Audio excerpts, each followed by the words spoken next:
komið heil og sæl og verið hjartanlega velkomin að tæknum. Það eru kvæðbræður sem að heilsa ykkur. Já, góðan daginn, góða kvöldi. Birkir og Leifur, já, hvernig sem viðrar og hvaða tíma dagsins sem er. En gestur okkar í dag er Jón Ásgeir Jóhannesson. Já. Gaman að segja frá því að hann er í stækkandi hópi góðina þáttarins. Já. Búin að koma til okkar nokkur sem áður og er stofnandi bónus, fjárfestir og ráðgjafi. Áður starfaði Jón sem forstjóri Haga.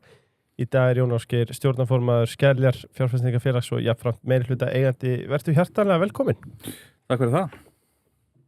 Hvernig liggur á það, Jón? Það er sunnudagur, Spar opnaði í gær, til hamingju með það. Takk fyrir það. Spennandi? Bara mjög spennandi. Það var tekið, þessum verslunum var tekið vel sem opnaði í gær. Það eru fyrstu 2 af líklega 40 sem fá sparmerkið og þetta er svona konseptið sem við vorum að leita af. Fannst þessi vörumerkjaflóra sem að var innan samkaupa ansi flókin og þurfti einföldun, þannig að til framtíða verður samkaup með þá 3 vörumerki, Netto, Prís og Spar. Já. Og Spar hentar svona að Þetta er svona búðin í hverfinu, búðin í minni bæjum og fólk náttúrulega mun sjá það mun læra verðlag í Spar heldur en þeirri verslun sem var á staðnum áður. Alltaf, sömu tilfellum alltaf 20% lækkun á vöruverði. Þannig að þá ekki að borga sig fyrir fólk að keyra út úr hverfinu til að fara í stórmarkaði ef að fólk metur tíman og kostnaði við það rétt. Þannig að ég held að þetta sé svolítið sniðugt koncept og hefur sannað sig erlendis að virka. Spennandi og fyrstu 2 voru einmitt þess að segja opnaðir hjá fræga N1 hringtorkinu hjá Keflavík, hvað heitir þetta? Þetta var Spar-hringtorkið. Spar-hringtorkið, já. Og svo náttúrulega bara stígnum góða. Já. Hvað eru næstu verslanirnar sem að fá Spar heiti? Það er á næstu vikum Hófgerði í Kópavogi sem er svona hverfisbúð við Sundlaugina og Búðakór. Já. Ofalega í Kópavogi. Spennandi. Sko, eitt sem ég langar að spyrja það strax áður en við höldum áfram kannski og opnum þáttinn almennilega. Þegar maður heldur á svona fransæsi eins og Spar, það er fáið sér þekkja fransæs betur en þú á Íslandi, setur Spar einhverja ákveðna kröfur hvernig búðin á að líta út eða ráðu því alfarið? Sko, Spar er kannski kallast ekki fransæs. Við kaupum okkur inn í Spar International og erum þá einn af eigundunum og þannig við erum ekki að borga fransæs fee eða neitt slíkt af sölunni, heldur njótu þess að vera einn af eigundunum. Og það skiptir miklu máli til dæmis í innkaupunum og þá sem sagt eru allar bækur opnar, þannig að við skiljum á hvernig verðmyndunin verður á vörunum sem að er mjög jákvætt og þetta er hópur 50 kaupmanna. Þetta er nú alls konar fyrirtæki stærð en yfirleitt eru þetta fjölskyldufyrirtæki eða fyrirtæki einkaeigu sem að reka sparmarki í hinum á þessum löndum. Þannig að en auðvitað er ákveðin standard og Ísland er náttúrulega standard í verslunum á Íslandi er mjög hár og þetta er náttúrulega breytilegt eftir mörkuðum hvernig svona verslanir líti út en við lögðum mikið metnað í þessa verslanir og hvernig það eru uppsettar og hvað þjónustustig verður og ég sá ekki betur en gæra að fólk líkaði mjög vel. Já, mjög spennandi. Mjög spennandi.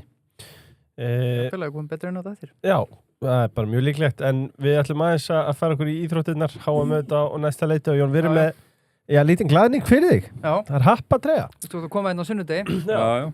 Ég náttúrulega gerði athugasemd við stærðina. Þetta er slimfitt. Þetta er slimfitt, já. Ég var að spyrja hann, með hvað liðið ætlar að halda HM? Hvaða treyju vonur að séðan inni? Ég var nú búin að lofa belgonum að inn á auðvitað. Halda með þeim. Þannig ég er að standa við það, sko. Það er þarna aftan á svona sem þú renni gæi. Ég var svona 3 mítra þess að síðast. Það verður spennandi. Þetta er heilmikil átök. Er það svo belgíska? Hún lenti allir síðast að þetta. Það kom svo þýska líka. Það er guld. Það Sverige. Það Svís. Já. Það já. Tókuð þið ekki? Ég sáttur, sko. Já. Já, gjörðu svo vel. Ég nefnilega þarf að fara til Svíþjóðar í þar næstu viku. Já, þá getur verið í þessari treyju. Já. Mæti treyjunni, sko. Já, glæsilegt. Takk fyrir það. Já, gjörðu svo vel. Áður en við kveðum íþróttirnar, sko, það langar mig aðeins að spyrja þig út í tennisinn. Getur þú farið með mér í gegnum bakhöndina þina? Bakhöndin nú bara sko, hún bara ágætt, sko, en ég ekki, sko, nota ekki báðar hendur. Það bara málið. Já. Út með þetta fræga annar hand, þetta er annar skóli, sko. Já. Bakhöndina bara með annar annar hendur. Ég bara stið við, sko, að ég slæði, sko. En hún er góð samt, sko. Mér finnst bara að hún er miklu betur snúringi með annarri hendi, sko, á boltan. Og hérna. Og missir enga kraft, ekki, eða hvað?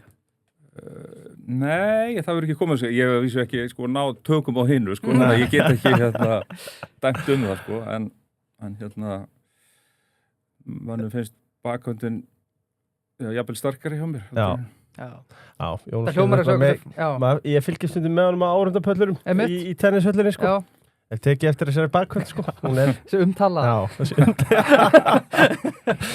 En nóg tennisin við ætlum að færa okkur í businessin. Já. Skél, vegferðin og Q1 í búði Kalda sem við erum með þetta. Jú, heldur. Er þetta ekki alltaf Birgir? Jú, það smakast bara mjög vel, takk. En ég ætla að fá vitni hérna, Jón, úr ársskýrslu 2025 sem hún segir, við erum bara rétt að byrja. Skrifið þær í ávarpinu að samkaup hafi á ögurstundu verið bjargað frá verulegum greiðsluörðuleikum og að þú hefur séð í ýmislegt í efnahagsreikningnum á löngum ferli en lítið komið þér á óvart og við tókum með þetta áhættu með drangaverkefnið. Eins og ég segi, ýmislegt í efnahagsreikningum fyrirtækja sem ég hef keypt eða komið á löngum ferli sem á ekki að tilheyra kjarnarekstri. Raunar held ég að fátt kæmi lengur óvart í þeim efnum en samningar og samkomulög sem höfðu enga tengingu við rekstur og voru hluti af efnahagnum tóku bæði tíma og athygli frá því sem mestumáli skiptir. Það er að reka góðar verslanir fyrir viðskiptavinni. Hvað kom þér á óvart í samkaupum og hversu mikil ögurstund var þetta? Það sem að svo kom okkur kannski dálítið óvart að það voru þarna innan þeirra samningar sérstaklega á tæknisviðunum sem að í okkar huga meikaði bara engan sens og okkur fyrirtæki hafði gengið í slíka samninga og svona fleiri mál sem hafa verið að binda félagið í langtíma samninga algjörlega óþörfu þegar markaðurinn almennt er ekki að gera slíkt. Já, heldur betur og þeir eru byrjaðar að taka til. Er þetta enn flóknara verkefni en þið gerir ráð fyrir? Það er nú alltaf þannig þegar þú tekur við fyrirtæki sem er í miklum taprekstri að þá á ekki að koma þér óvart að útið sé jafnvel verra heldur en þú helst og það má eiginlega segja í þessu og þá hafi þetta svona kannski aðeins verið verra heldur en við byggumst við og það var mikil innviðaskuld má segja búðirnar hafði verið lítið verið fjárfest og þegar það dregst úr hófið þá þú ferð að rífa niður kæla og tæki og þá kemur ýmislegt í ljós. Við þurftum að skipta út tölvukerfi sem var frá síðustu öld og við vorum farin að biðja konuna sem kunna á það að bara halda sér einandira.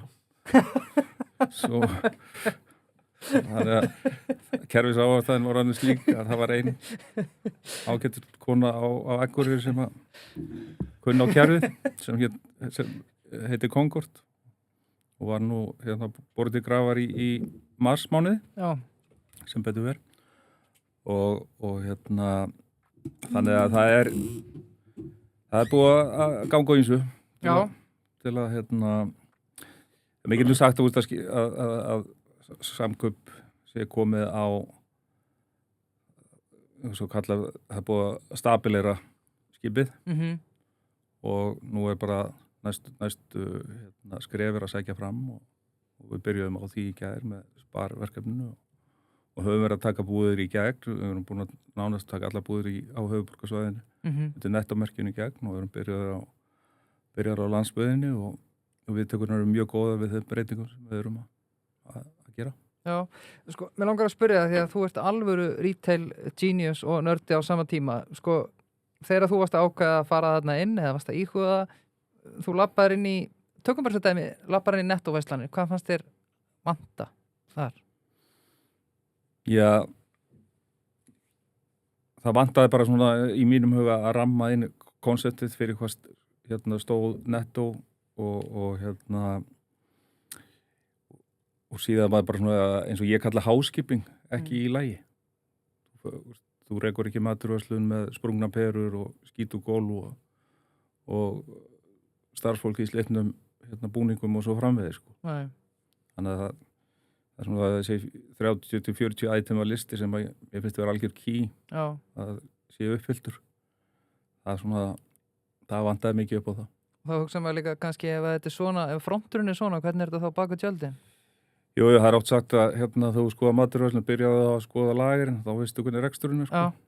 Og það er mikið til í því. Ef ég held áfram að vitna í þetta frábæra ávarpjáður í áskýrslunni þar sem þú talar ólíktið sem þekkist við erlendis, til dæmis í Bretlandi eru hér ekki til svokallar pre-pack lausnir til að hreinsa borðið þegar félagi komið í þennan farveg, þannig að tala um samkaup. Slíka lausnir felur sér sölu á rekstri eða eignum fyrirtækis sem er í greiðsluörðugleikum, það var því ekki annað en að velja en að bretta upp ermar og taka til hendinni. Sko, þessar pre-pack lausnir, ég hef aldrei heyrt þetta áður og ég held að margir hlustendur séu á sama máli. Hvernig er þetta í Bretlandi? Pre-packi er svona í ætt við Chapter 11. Ok, já. Þannig að fyrirtækin geta verið starfandi en hafa tækifæri á því að losa sig undan leiguskuldbindingum, samningum með dómsúrskurði til að geta lifa. Þú getur lagt fyrir að þú viljir fara í pre-pack til að komast út úr þessum skuldbindingum en viljir halda eins og í sumar skuldbindingar. Þannig að það er svona að auðveldar að koma fyrirtækjum upp úr hólunni. Já, og myndir náttúrulega auðvelda ykkur helling að koma þannig inn. Já. Það er alveg ljóst að þetta er kallað greiðslustöðin hérna, hún er bara miklu flóknari heldur en að hefur til dæmis, þetta hefur mikið verið notað í Bretlandi. Sérstaklega í verslunum að gera. Já, ég spyr við vitum að Styrkás, það er búið tilkynna það, Q2 27, drongar 2027 líka? Já, því ekki sko. En kannski ekki Q2 sko. En Q4 er alveg raunhæft markmið og það þarf ekki að endilega vera þannig að fyrirtæki fara á markað fullmótuð. Nei. Ég held að sé alveg tækifæri að setja svona fyrirtæki á markað og móta það síðan á markaðin. Þannig að ég held áfram að vitna í ávarpið. Í ávarpinu fjallar verðtrygginguna og peningastefnu Seðlabankans og þú talar að Seðlabankastjórinn sé eins og smiður án hamars því þetta að þú sett í raun að segja að íslenska peningastefnan sé óþörf eða? Sko, það sem ég er raun að segja, sko, verðtryggingin býr til undankomuleið frá vaxtastígin og þegar maður fer búin að vera lengi í Bretlandi og leiðu vextir hækka þá bara hækka lániðin og þú kaupir þér ekki 2 kaffibolla heldur kaupir þér 1 sko. Þannig að það grípur ykkur fyrr í hjá fólki eða vextir eru hækkaðir á þessum mörkum. Verðtryggingin eins og að býr til, við sáum náttúrulega bara gríðarlega sveiflu úr óverðtryggð í verðtryggt þegar vextir byrja að hækka. Þannig að greiðslugetan, daglega greiðslugeta eða mánaðarleg greiðslugeta, hún hækkaði ekki neitt. Sko. Þú varst bara að fleyta vandamálun á framtíðina. Sko. Og þess vegna segi ég, sko, þetta er svipað eins og var á fyrstu árum þessar aldar að það verið að hækka vexti og svo gott menn bara fóru og tekið jenalán á húsið sitt sko, og bílinn. Þannig að það tók ekki dýr. Sko. Þú varst bara komin í byllandi gjaldeyris áhættu. en það var sem betur fyrir breytt. En þetta það má segja sko Seðlabankastjóri sé með af því að verðtryggingin til staðar þá þetta verkfæri stýrivaxta verkfæri ekki eins sterkt eins og í nágrannlöndum. Já, Kristján Frostóttir forsætisráðherra, hún talar hún vilji reyna alltaf, kannski ekki afnema verðtryggingar, alltaf minnka vægi verðtryggingar en eins og talar það hægara sagt en gert við núverandi fyrirkomulag. Já, það er allavega ekki komið laust hvernig á að gera það. Sko. Nei. Þú nefnir sömulegis innviðafélag í ávarpinu og ert ánægð með hugmyndi sem komin á dagskrá Alþingis. Styrkást þetta innviðafélag að hluta til eða ert að hugsa eitthvað stærra? Ég held að Styrkás náttúrulega fyrirtæki á þessu markaði og getur verið þjónustaðili fyrir innviða uppbyggingu klárlega og það náttúrulega það sem að ég held að svona félag getur kannski komið með ákveðna stærðar hagkvæmni í þessa innviða uppbyggingu ef við tölum bara vegakerfið. Já. Við erum að sjá malbygguna vel að fara út á land og malbygga 2-3 kilometra og svo keyrt í bæinn og svo settir 3 á næsta ári og 4 árið eftir sko. En það þarf ekki að hugsa lengi, sko þetta lengi til að sjá þetta meikar engan sens sko.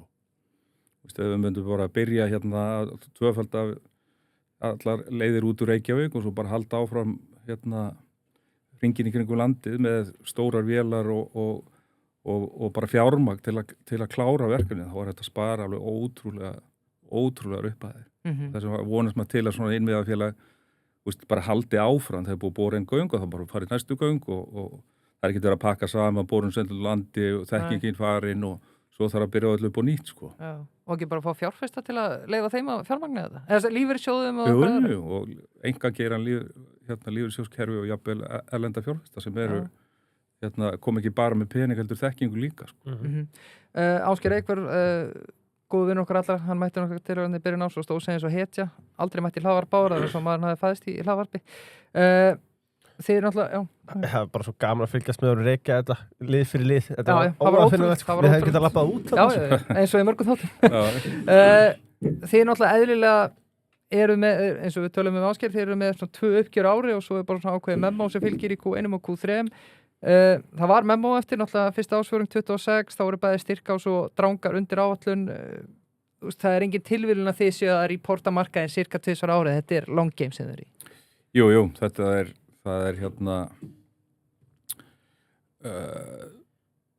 þessi fyrirtæki eru í uppbyggingu og má segja að hluti Dröngum séu náttúrulega bara í algjörum viðsnúningsfasa. Þannig að við höfum, og það munum alltaf, ef þú ert bara að horfa korter fyrir korter, við erum ekki þar, við erum að horfa svona bara hvernig útlitið til næstu 2 til 5 ára sko. Já. Skel enn verslað töluvert undir bókari virði, erfið spurning kannski, en hvað þarf að gerast til að markaður fara að verðleggja félagi nær innra virði? Ég held að markaður vilja sjá bara þessar fjárfestingar komast eða þroskast meira sko. Já. Ég held að það sé nú, og þessi markaður hefur nú verið mikið dauð yfir hún. Þetta er eina svona félagið á markaði, þannig að það er ekki svona benchmark heldur. Nei. Það er náttúrulega mjög þröngt eignarhald líka, Skel, það getur haft einhver ári. Og en við erum alveg róleg, við vitum þessi verðmæti eru þarna. Þau munu koma í ljós. Já. Það verður í næsta mánuði eða eftir 12 mánuði. Það er ekkert leiðilegt fyrir ykkur þegar að setur engin spurningum ekki þínu auga þegar að óskráð eignin er eitthvað hækka alltaf, en svo eru skráðu kannski að lækka? Nei, ég held að sko, skráðu eru nú alltaf sveiflast í allar áttir sko. Og það er nú blessunlega að hækka svona. Það er kannski Skæin sem að hefur strögglað mest, en svona stöð eins og Kaldalón við að heldur betur ganga ákveðlega. Já. Hluthafar upp á ást 2025 var 979 og í lokást 1015, arðgreiðsla upp á mjög ríflega arðgreiðsla upp á 2,2 milljarða og endurkaup sem að munu hefjast upp á 350 hámarki fram til ársloka. Sko bara fyrir hlustendur, ég meina hvernig fjárfestum ert að leita, hvaða hluta langaði í? Bara allir velkomni sko. Já. En ég held að það væri holdt fyrir markaðin í heilsinni ef við myndum sjá fleiri erlenda fjárfesta. Saman á því. Ég hef náttúrulega talað um það lengi að það er eitthvað sem að við tölum lítið en ég held að sé nauðsynlegt svo að markaðurinn bæði hressist og sé aktífur, sko. Já. Þannig að erlendi fjárfestar væru velkomnir. Það hins vegar blessaða krónan sem að kemur í veg fyrir það. Ég held ég sagt það í þessum þátti að menn telji það að senda pening til Íslands í svona charity moment. Já. Svona í svona minnisköndu sem þá þannig að það vantar meiri virkni, það vantar meira fjármagn á markaði, það klárt. Já, maður hélt, sko, langt fyrir að tölum þetta, þessi komist inn í þess að FTSE tölu, ég held að allt myndi gerast, en það er bara, þetta er hverfandi. Já, það hefur ekki skilað sér, sko. Nei, og þú veist, þið hafið líklega reynt að auglýsa ykkur og markasetja ykkur erlendis til fjárfesta, en það... Já, ég meina það kemur alltaf þessi spurningu upp með krónuna. Já, og hvað spyrir þér? Þetta er bæði lítill markaður og svo er með gjaldmiðil sem enginn skilur. Já. Og það er langstæðista hindrunin að fá erlend fjármagn. Já. Það er bara þannig. Ásgeir sagði að árið 2025 færi ekki í sögubækundar þegar að þú horfur á vegferðina, Jón, tökum yfirtökuskildina árið 2020, heildar ávöxtun, glæsilegt graf í áskýrslunni 178,9% ávöxtun frá þeim tíma á móti 89% á íslenska markaðnum. Þetta er saga sem þú ánægðar að segja hlutu. Já, þú veist, við höfum alveg sýnt það að við höfum leist verkefni og leist og læðingi verðmæti.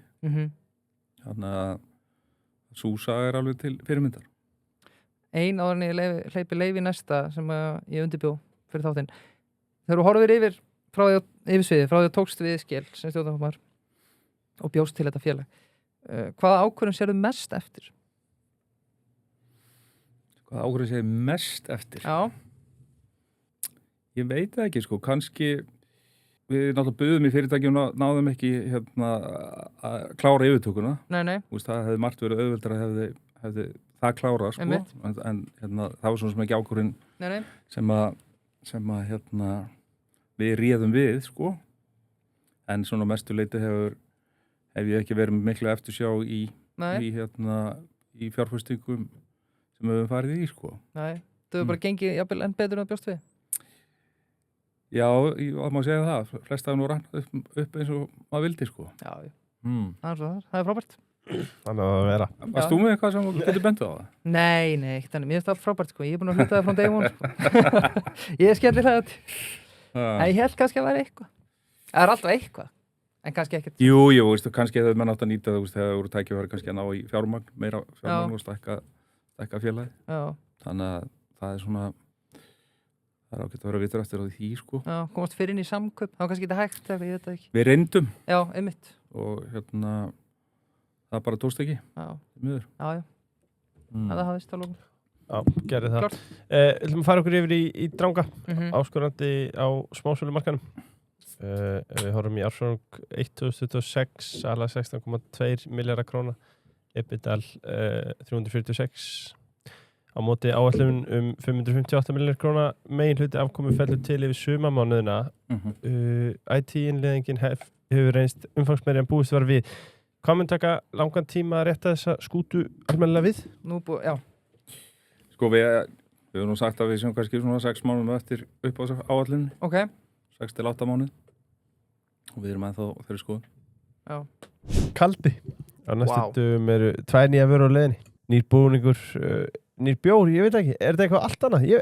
2 glæsilega nýjar vörur sem við getum ekki sagt frá þegar, en eitt getum við treyst á. Það er að Kaldi mun halda áfram að brugga besta bjórinn á Íslandi. Heldur betur, Kaldi Light, sá klassíski sumarkaldi, hann er mættur í búðir. Kappal. Sumarið, það kallar á hör. Já, gera það. Og það þarf ekki að segja þér það? Ný. Þú ert hörkall og þú ert kappalkall. Ég var hrikalega ánægður þegar við fengum kappal inn sem vin okkar, því að þeir eiga svo vel við okkur. Sammála. Þetta er bara katt og kappal. Þetta er eins og appelsín og malt, eða verið bruggað á kalda. Glæsileg herraföta á viðráðanlegu verði og mikil gæði. Farð hörfatnaðin hjá Kappal í Smáralind, Kringlunni, Selfossi, Glerártorgi, Krossmó og Akranesi og það sem vil oft gleymast Egilsstöðum. Krónan, vantarlega hugmynda góðri uppskrift eða hvað ætti að vera í matinn. Það var uppskrift að við krónunar málið og svo er þetta fremst á hæsturum hvað tækna varar og búin að bjóða nú upp á API þar sem þú getur skrifað á móti og það er nú skemmtilegt fjá Kjartani Pálssyni Krónan þar sem að þú getur bara nota gervigreindina góðu til þess að velja hvað er í matinn, sé körfuna, hvað allt kostar og svo minnum við þetta á skanna og skunda. Nú versla fyrir 80.000 krónur eða meira og getur fengið þetta frýtt heimsend ef að sákállinu á það. Kólumbus ævintýraferðir. Það sem að veitir þeim auðvitað sérstu, myndi ég segja að vera sérfræðingandir. Farastjórnir. Ferðirnar eru allar leitar af þölurendum farastjórn og heimsborgurum sem að þekkja áfangastaðina eins og lófan á sér. Heldur betur. Og ég hef nú haft augast á Japan. Já. Það er alltaf horfið í það að það sé kannski seinasta tækifæri núna áður en að jenið styrkist. Einmitt. Þannig að þá er að gera skoða úrvali hjá Kólumbus. Já, og það er glæsilegt. Já. Íslandsjóðir. Ég var nú að tala sérfræðinga á hann og það er nú sérfræðingar í Íslandsjóðum sem að sjá ávægsta penningana fyrir þig. Já, það gera það. Lausaförsjóðir bæði fyrir fyrirtækja og einstaklinga, breytt úrval og hvetjum fólk til þess að kynna sér málið á íslandsjóður.is og þar einmitt, vel að merkja, getur þú séð hvernig sjóður henda þér. Af því að við erum öll með mismunandi fjárfestinga markmið og þá er spurning í hvaða sjóð skal fjárfesta. Mikilvægt að huga vel á þetta þolinu og fjárfestinga tíma. En þú getur bæði bókasamband við ráðgjafa eða kynnti mál á íslandsjóður.is. Það er jákvæð merkja þarna, fjöldi afgreiðsluna í samköpum upp 4,7%, hjá lyfjavali jafnframt upp 14,3% og áskrifendur löðurs tvöfaldast. Seldi lítrar hjá orkunni einnig upp. Er þetta raunveruleg breyting og eitthvað sem eitthvað finnst áþreifanlegt og finnið á eigin skinni? Já, og matvaran er svona eins og kallað volume game. Já. Þú ert að ná í magnið og þú ert búin að ná ákveðni stærð í maturinn og þá lagast businessi mjög hratt og við þurfum bara að komast þangað. Við þurfum að ná meiri markaðshlutdeild. Við erum mun minni heldur en hérna aðalann á markaðunum, þannig að það er ekkert annað að gera heldur en að ná í hlutdeild til að ná þessum markmiðum og við erum á fullu að vinna því. Og finnið að breytingarnar er að virka? Já.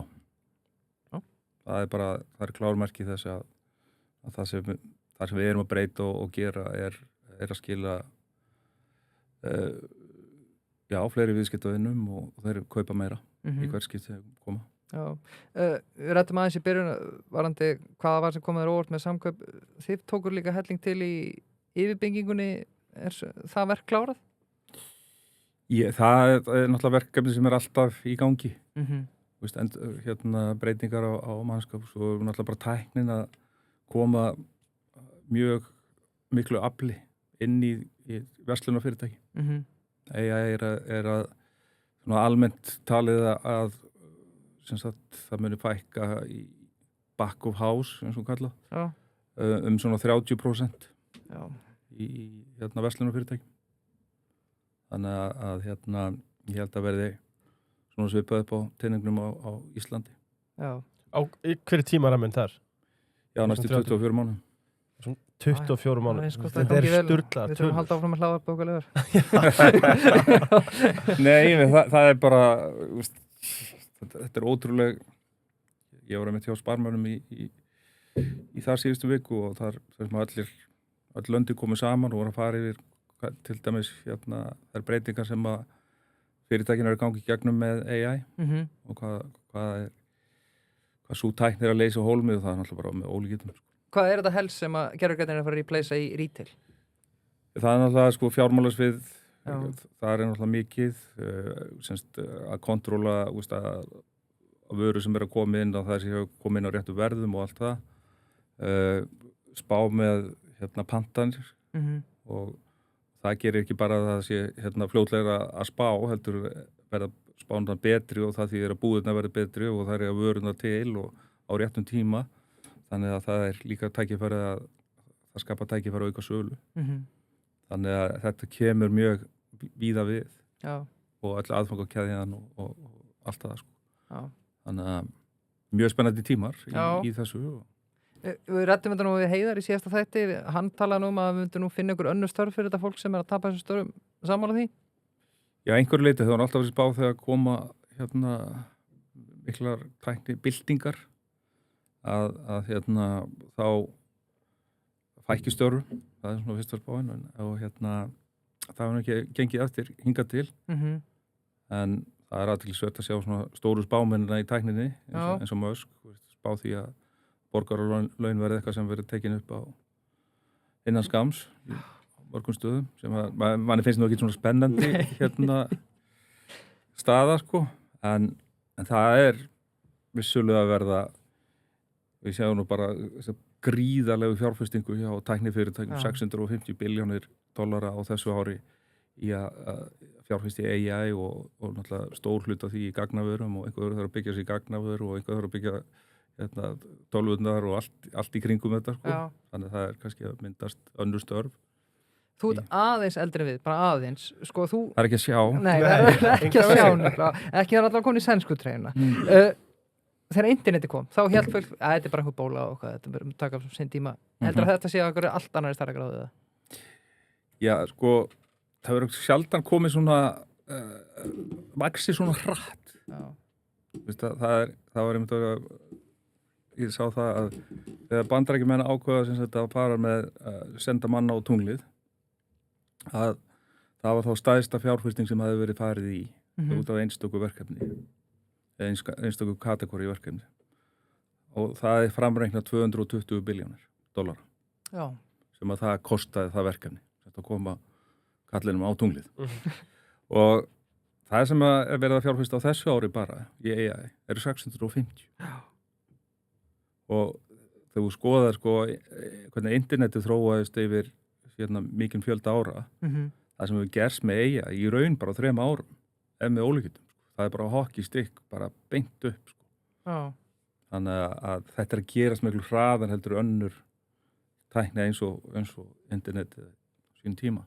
Sorry, ég segi að fara í tímavel en þú ert í bónus þegar internetið kemur. Hvað breytti það miklu? Er ég að bulla núna? Við vorum að faxa þegar byrjuðum bónus og það var svona að byrja. Ég held að það getur verið 2 árum seinna sko, þá kom netið og við fórum að senda bandar með tölvupóstum og við vorum fyrstir með strikamerkin og föttuðu það síðan að það voru ekki alla vöru með strikamerki. Nei. Sérstaklega ekki íslenskar. Þannig að vorum fyrstir að senda etískeiti sem svona daglegbrauð í öllum viðskiptum. Þannig að maður tók svona aðeins þrátt og hefur séð þetta breytast, en ég segi oft við fólki það búið að flækja helviti mikið hvernig við kaupum og seljum grænar bönur sko. Það ekki. Það er svona búið tæknin hefur búið til ákveðin flækistig sko. en ekkert endilega einfalda hlutina sko. Nei. En þessi sko, gríðarlega reiknigeta sem kemur með AI hún mun náttúrulega, það það sem að breytast En verður ekki líka þannig að fyrir það starfsfólk, að þú talar 20-35% það starfsfólk sem verður allavega áfram inni það þarf að geta unni með gervigreindinni. Það þarf að, það er klárt. Sko, í sambandi einmitt við þessa gervigreind og hvernig tækninni fleitir fram og tilheyrandi, ég var að segja hagræðingu sem að það hefur í för með sér. Mér finnst, við fengum einmitt Ásgeir Eikver til okkar og mér fannst hann ólíkt mörgum öðrum forsvarsmönnum skráðra fyrirtækja á markaði á Íslandi vera óhræddur að tala það að meginmarkmið fyrirtækisins væri að skila hagnaði og núna hefur einmitt verið í umræðinni sko, fyrirtæki sem er að skila góðum hagnaði en á sama tíma hagræði í starfsmannafjölda og kannski er þetta leiðileg spurning að stilla hérna upp í veggjón en hvaða skuldbindingum gegnir skuldbindingar hafa fyrirtæki sem eru skráð á markaði? Sjálfbærni oft boru fyrir sig en ég veit það ekki. Jú, ég held að krafa fjárfesta sig að fyrirtækin sem eru rekin fit and proper það bara gera ráð fyrir því og láta þessi umhverfismál varða en við vitum alveg hvað lætur á tikka það er afkoman og menn er að fjárfesta í fyrirtækjum til að ávaxta sitt pund og það er skýlus krafa til stjórnenda að á hverjum degi sé verið að leita leiða til að bæta afkomuna. Ykkur sem fyrirtæki að skela eða hvaða fyrirtæki sem ykkur ber ekki skylda til að hafa auka starfsfólki í vinnu? Nei, þú veist, það bara þannig að það ekki bara að vera með starfsfólki vinnu, það fylgir hverjum starfsmanni ákveðin kostnaður til hliðar, ekki bara starfsmannakostnaður. Það er ýmis hliðarkostnaður sem fylgir hverjum starfsmanni og þannig að það keppast allir við að ná sem mesti framleiðin út úr sínu fólki og það er náttúrulega gert með ákveðnum hætti, það er að skapa þeim bestu tæki og tól og til að láta það gerast. Klart. Já, ég ætlaði bara að spyrja að fara í Spar, Prís og Netto. Þetta er alveg rosalega strategísk ákvörðun sem að þið voru með Æsland, kjörbúðuna, krambúðuna.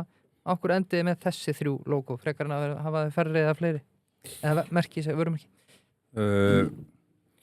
Þetta eru svona 3 leiðir inn á markaðin. Það hefur verið í gegnum tíðina. Þú ert með discount, þú ert með supermarkaðin og síðan ertu með convenience, local store. Þannig að þetta er nú svona stoltið sama playbook ég var með í hugum í byrjun þegar við erum að haka upp bónus og 10-11. Já. Það virkaði ágætlega þá og markaðurinn hefur kannski ekki breyst nema að því leitinu til að það sem að sér ellendis að þá eru svo kallar hæpimarkaðir. Svona þessi risamarkaðir sem eru 10.000 fermetrar plús.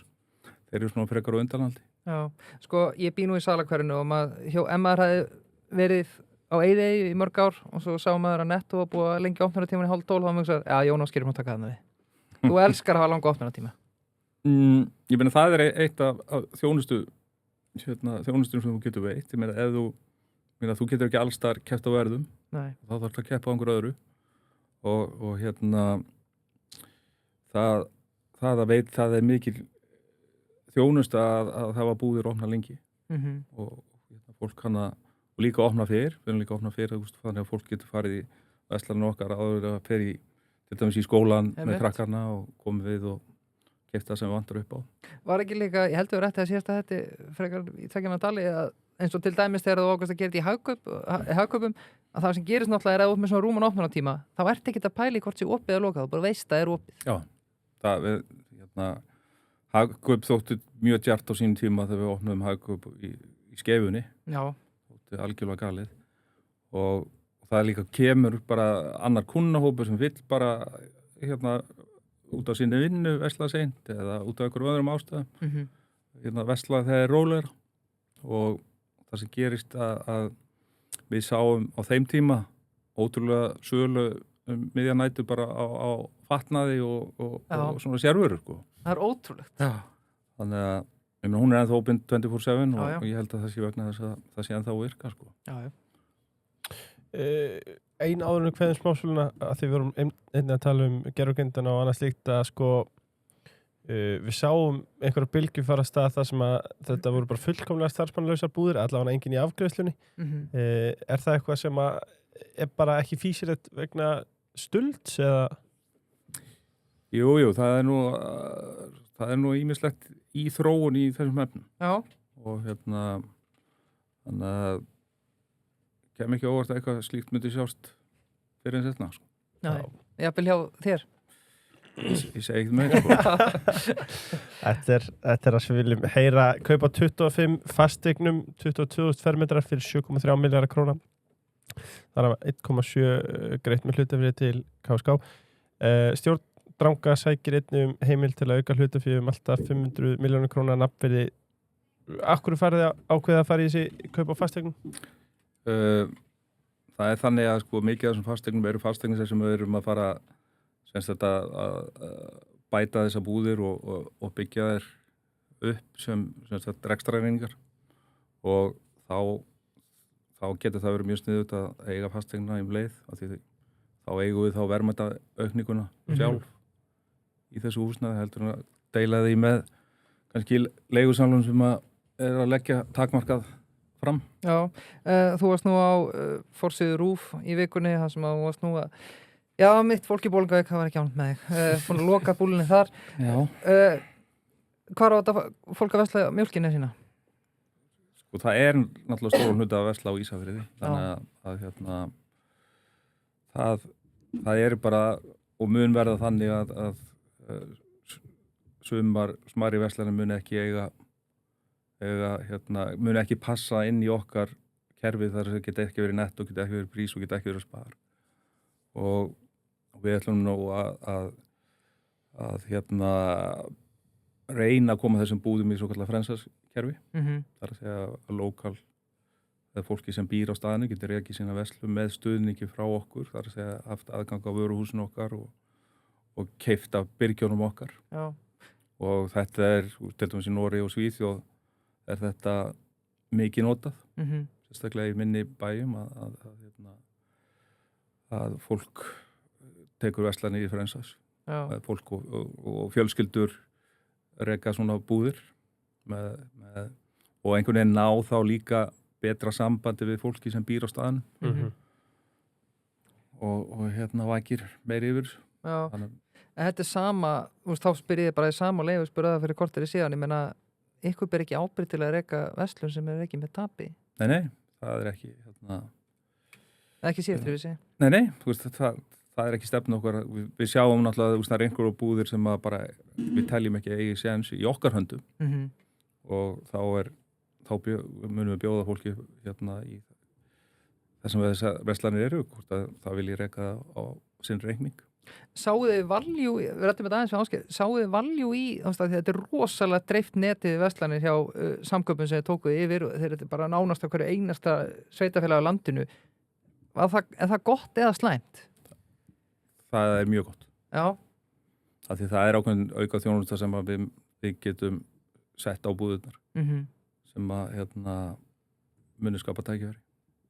Já. Leikilagkerfið hafa skilað nú þegar tæpum 2 milljörðum í rekstrar ábata, markmiðið 2,5–3 milljarðar næstu 2 árum. Eitt sem ég hjó eftir í áskýrslunni ykkar, samkaup batt 30–35% meira fé í byrðum en samanburða fyrirtæki. Þið útskýrið fyrir hlustendum á 101 retail, hvað þýðir þetta? Þetta bara að vöruveltan í verslunum samkaupa lægri heldur en hjá samkeppnissalnum. Þannig að þú bindur meiri byrðum og það kemur náttúrulega út af því þú ert með fleiri staðsetningar, þú ert með minni verslanir, þú ert velta per verslun er minni, þannig að það er svona ákveðin óhagkvæmni í kerfinu að vera kannski með verslanir sem okkar verslanir kannski að meðtali velta einhver stærkningu miljard meðan samkeppnissalnir okkar eru með verslanir sem velta alltaf 3 milljónum meðtali. Þannig að það eitt og sér bindir meira í byrðum. Já, og þið hafði tekið, eins og ég talaði mánu með yfirbygginguna, þið tóku erfiðar ákvarðanir, þið fóru bara í verslanir sem voru með neikvæða stóriðbyrði og sáu kannski ekki tækifæri, því var bara lokað, eða ekki? Jú. Já, við ætlum ekki að vera í... Góð gerast það sem við? Nei, við ætlum ekki að stunda taparökstur, við ætlum að reyna að forðast það. Þið eru alveg ruglaðir.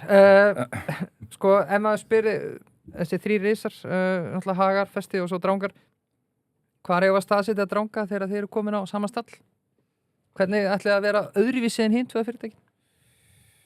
Við erum væntanlega á fleiri stöðum og ég meina það er klárt ef þetta er 200 metrar hlaup þá eru hinnum konur ansi langt og undan okkur þannig að kassabíllinn við þurfum að, það er kassabíllinn og við þurfum að gera allt miklu hraðar ef við ætlum að verðu keppinu Já, ein riddaraspurning sem er svo góð og hún fær að koma snemma inn í þáttinn, hvernig sérðu Dranga vaksa? Nú ætlar að vera einstaklingsmarkaði, hvernig sérðu það að vaksa áfram? Það er alltaf fullt af tækifærum á markaðum sem við erum svona búin að setja í bókina og einstaklingsmarkaðurinn er stór og ýmsa vegu þannig að það getur verið tækifæri að kaupa önnur fyrirtæki en eins og ég sagði við þurfum að láta okkar við þurfum að vaksa líka í þeim bransa sem við erum í. Já, ég velti fyrir mér eins og segi, þegar voru mér átti að vera kortir að finna þess að 2 milljarðar ekstra ábata í stefni á 2,5–3 er ekki jafnvel meira en það sem verður að segja það? Jú, en síðan glemum við ekki að blessaða kostnaðurinn þú nærð honum en hann skríðandi í honum það er verðbólga og þú ert að klíma það húsanlegan að hækka og annað sem er vísitölu tengt þannig að það vegur upp á móti þannig að þú ert endurist að leita Klart Algjörlega, við ætlum að fara okkur yfir í Styrkás Styrkás er nú eitt af mínum uppáhaldsfyrirtækjum innan þessara samstæði The waste business Jón Ásgeir, þú ætlir að útskýra Styrkás fyrir risastórum fjárfesti á 30 sekúndum hvernig myndir þú lýsa félaginu? Félagið í þjónustu við atvinnulíf Takk Já, það þurfti bara 3 Where do I sign?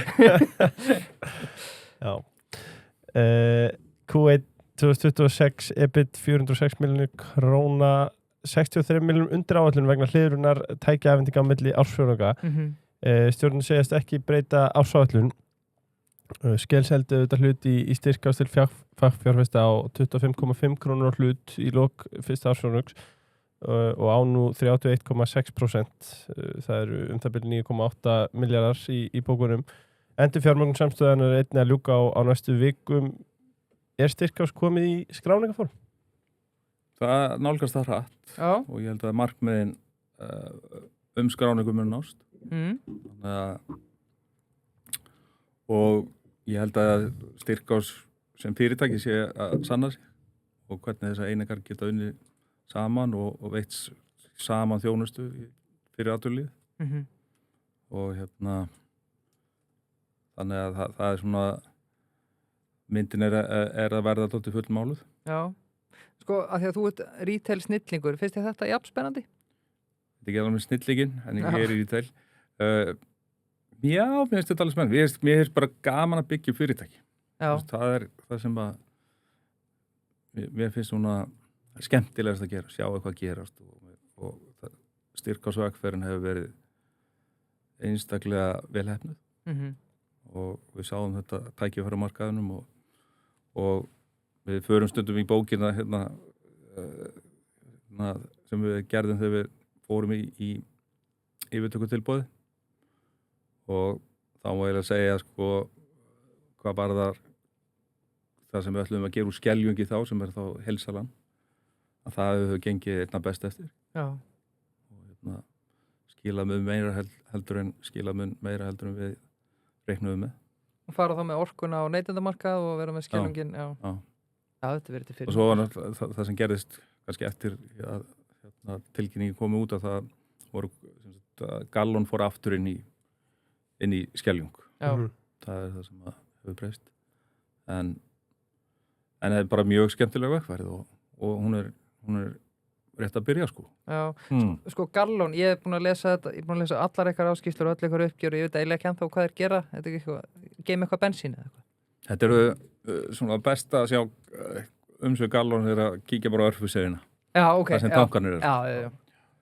En það hefur náttúrulega kannski ekki bara hvernig ástandið hefur verið olíumarkaði að menn hafa ekki verið að geyma mikið fysikal byrðir sem voru var kannski á árum áður að menn voru að leita eftir geymsluplási en og ég hef náttúrulega nú oft sagt að það sé algjörlega galið að við Íslendingar eigum ekki öryggisbyrðir í olíu og að óbreyttu þá mun koma að því það er ekki spurning hvenar heldur hvort heldur hvenar það gerist og sérstaklega á svona tímum eins og núna það er algjörlega galið að stjórnvöld láti mánuði líða og hér séu til olíubirgðir til 3-4 vikna Það má alveg undirstrika það er gjörsamlega það er ótrúlegt og þetta hefur verið svona í mörg og það er því að sko við getum sagt við erum með rafmagn og allt það en það er svo mikið það er svo stór hluti af okkar daglegu lífi sem er olía þarf að drífa sko Allar samgöngur Já. Sko eitt af því að við ræðum ESA eins og eftir en sko sem betur fer þá var nú ákveðið að lækka vatnsþrepið á eldsneyti og sett auka pening í verðlagseftirlit á orkunni á fleiri bensinstöðum. Þú ert líklega ekki hrifin af svona miðstýringu? Nei, þetta eitthvað sem að markaðurinn á bara að sjá og mun alltaf sjá sko.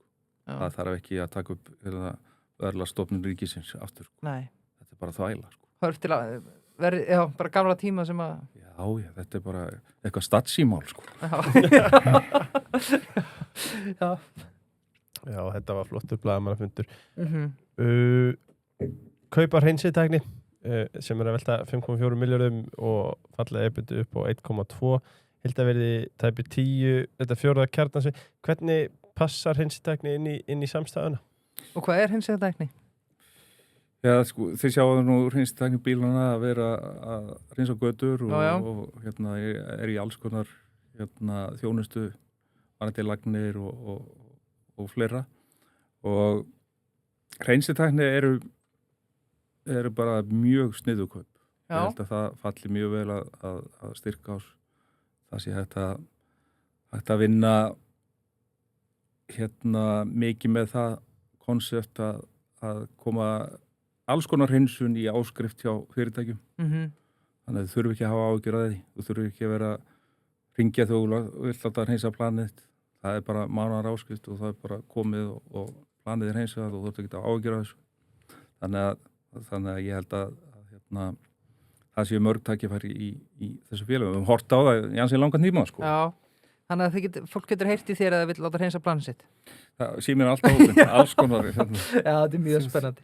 Ég spurði Ásgeir að Styrkás væri svona, sérstaklega kannski þessi kaup væri svona boring business is good business og hún fannst þetta bara skemmtilegt. Já, ég meina þetta mjög skemmtilegt fyrirtæki. Og við vorum, sko, þetta var eitt af því fyrirtæki sem við sáum sko á svona fyrstu dögum eftir að við keyptum Skeljunga sín tíma það væri gott fitt sko. Já. Orka náttúrunar, mikil viðbót við hleðslunett og en við IKEA. Það stórbætt þjónusta fyrir afbílægjendur í kauptúrunum í Garðabæ og þeir eru nú búin að bæta við 8 nýjum 240 kW hraðhleðslutenglum við þau tengi sem voru þegar á svæðinu. Þannig að þeir, fyrir þá sem að held að þeir eru að draga saman seglin, nei, það er bara sóknarbolti. Það er bara verið að henda niður rafknúnum mótorum hana og svo bara full að ferða áfram, fullt gas. Já, fullt rafmagn. Já. Origo hafa þetta yfirverið þekkingu á stafrænum lausnum og snýða þeirra að þínum markmiðum og stakki. Sérfræðingarnir hjá Origo skilja hver tæknir að fara og hvaðan hún kom og eru alltaf til halds og traust stuðnings og ráðgjafar. Origo þetta bara þróa lausnir og þjónustum með það markmið að viðskiptavendir skari fram úr. Þeir eru alltaf með augun á boltanum. Alltaf með augun á boltanum. Og svo er það mínir menn í Bauhaus. Já, ég sérstaklega gaman af þeim. Ekki gert garðið frægan sem sérstaklega handlaðin maður hingað til. Mér finnst alltaf gaman að koma í Bauhaus og skoða úrvalið. Sæmilega byrjastýringi sem er í gangi þar og þeir eru auðvitað með verðöryggi sem þýðir að þú finnur sömu vöru og þú keyptir hjá Bauhaus ódýrari hjá seljanda hér á Íslandi þá jafnar Bauhaus það verð. Já, það er heldig góð þjónusta. Þannig að það er, ég geti bara sagt það með fullri viss og slegið í föstu að þú færð ekki betra verð en hjá Bauhaus. Nei, það er 100%. Bauhaus besta verðið. Rétt, og svo er frí heimsending með kóðanum DARK Dark, já en þið verðið að mæta á staðinn verðið þetta fyrir ykkur og síðan einmitt þurfið þið ekki að ferja þetta með ykkur heim því að þið getið heimsendinguna bara frítt og það er ekkit lágmarks kaupgjald þannig að hvort sem þetta er negli, borvél fá eitt nagli heimsending einhver innrétting, það skiptir engu máli. Payday eigum við að ræða hvaða er næs að geta sendt kvittanir beint inn í Payday og hvaða er auðvitað að afstemma. Og þeir voru 5 en nú hefur einn fíll bæst í lestina. Hann Baldvin Bú er að hefja störfana. Ég veit ekki hvort ég megi segja frá þessu opinberlega. En þú veist, þetta sér ekki á 5-6 manns. Ótrúlegt. Þetta batteri einfaldar ákvarðantökir rekstri þegar maður er með rauntíma yfir sína mælaborinu yfir útgjöld og innkomu sem er auðvitað mikill fyrirsjáanleiki en síðan er þetta líka bara svo sexy viðmót. Já, og mælaborðið. Það er svo fallegt og reykja svona fámönnum fyrirmynda framúrskarandi fyrirtæki, ætlaði ég að segja. Giggo, stundum er rigning nákvæmlega sem vantaði til að komast í létta gírinn og græja loksins allt heima sem hefur setið á hakanum. Hvort sem það þarf að fara í gegnum geymsluna eða aðstofa litlu viðhaldsverkefnin, þá reddar Giggo þessu með þér. Settu verkið inn á Giggo og fáðu giggara til að græja máli fyrir þig. Eins og þú talar stemt á Q2 27. Ég var að spyrja ykkur og svo, spyrja þig afsakið og svo getum við talað dranga eftir varandi skráninguna, en ég meina þegar þú talar þessar skráningar, bæði fyrir dranga og þá Styrkás, eru þið að horfa þetta sem exit eða myndið þið áfram vera kjölfestu fjárfestir? Sko við erum ekki að leita því að selja góð fyrirtæki til að reyna að finna önnur góð fyrirtæki. Sko. Þannig að með því að koma félagann á markað þá er ákveðinu vinnulokið en það er klárt að við verðum áfram hluthafar í Styrkás. Já, við sáum það í fjárfestakynningunni að ýmsar kennitölur eru Styrkás vel samanborið við önnur fyrirtæki í Kaupöllinni. Þetta er fyrirtæki á þannig stærðargráðu að alveg heima þarna. Og rúmlega það. Algjörlega. Og ekki ólíklegt að það stækki áður en það fer á markaðin. Klart. Spennandi. Já, mjög. Kan það slúta? Má ég segja að þetta sé fyrirtæki sem er kannski komið lengst á veg hjá okkur? Já, ef við skoðum þessi fyrirtæki sem við fórum í, þá er Kaldalón það fyrirtæki sem við gerðum svona með svipuðum hætti. Já, en það er svona aðeins öðru í stað þeir eru svona, ef við tökum samanborið til þess við dranga, þeir eru komin alveg tölvöld lengra en þessar vegfært. Einn að fáum leikiltölum sem voru sambarlegar í uppgjöri hjá Jazz at the Dark og Skel var tapa af skráðum hlutabröðum á Q1 2026. Það var 829 milljónir króna. Þeir eru nú aðeins naskari við, það lítur að vera. Já, eitthvað aðeins, að minnstakosti. En sín hluta þeirri sögu. Skel keypti 10% hlut í mars 2025 á 22,57 hann var alltaf gengin út en hann gerði það. 57 krónum á hlut. Gengi í dag 20,8 krónur.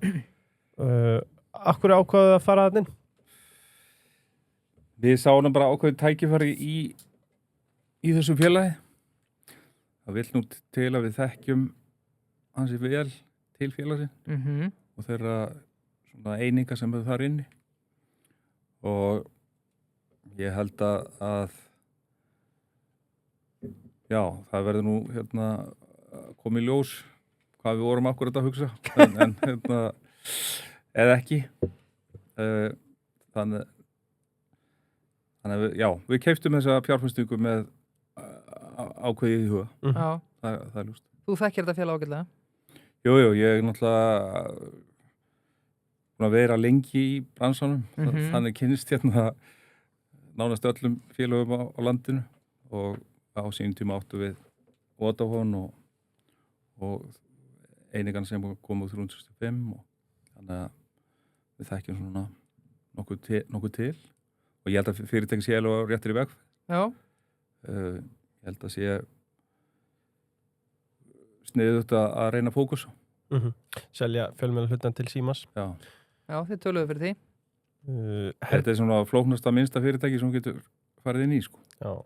Eins og það var sett upp, sko.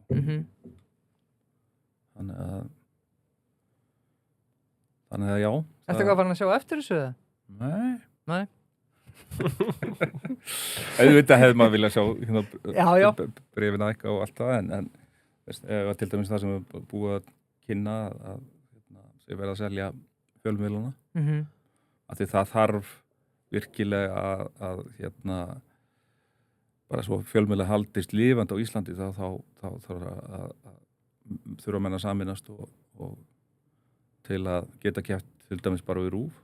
Já, sko, veltan er 5 milljarðar í þessu símadíl samanborið við eitthvað 23 heildara veltu. Þetta er samt, við varum að tala um hvort að Styrkás að vera í Kaupöldina, þetta fer að vera hansi lítið félag þegar þetta fer út. Jú, enda sjá, þetta er ólítið félag eins og það er fyrir markað. Já, það er bara veltinu líka. Herdís og Heiðar, þetta hafa bæði komið til okkar. Rífast þessu 100 köttur hérna í setjum. Það er ekki að segja það, en það var áttu sérst að einhver munnhögg. Heiðar sagði þetta í Jazz at the Dark, þetta er allt bara vitleysa og það var skrifað upp úr því. Þeir hluthafar. Er þetta vandamál þegar núverandi og fyrrum forstjórar eru í orðaskak í fjölmiðlum? Ég held að sé nú ekki hjálplegt að fólk sé að rífast með þessum hætti sko.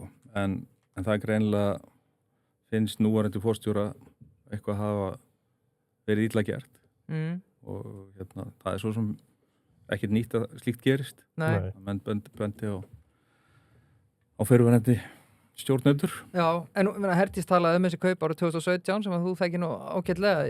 Heiðar segði það var bara fínt að reka þetta. Já, ég meina, hann tók við fínum eignum, sko. Já. Veist, og það var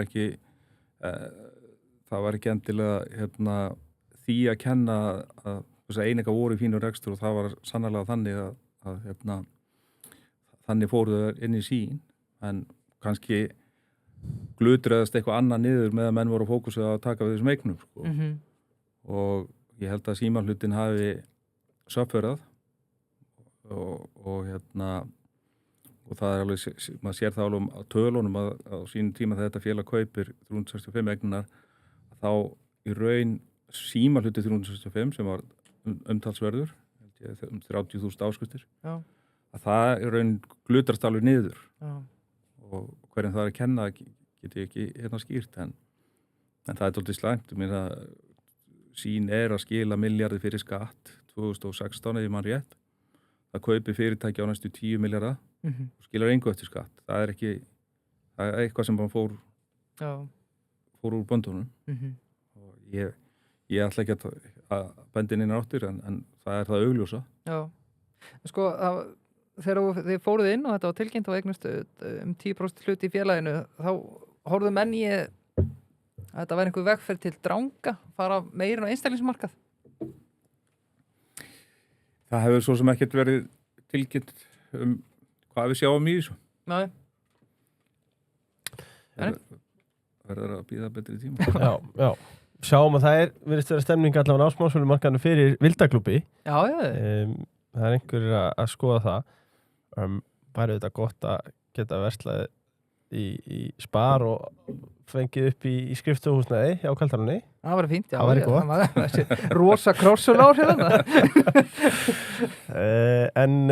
Sko, þá skulum við bara færa okkur í Skaga. Já. Samruna viðræðum Íslandsbanka og Skaga var auðvitað sliti í byrjun árs.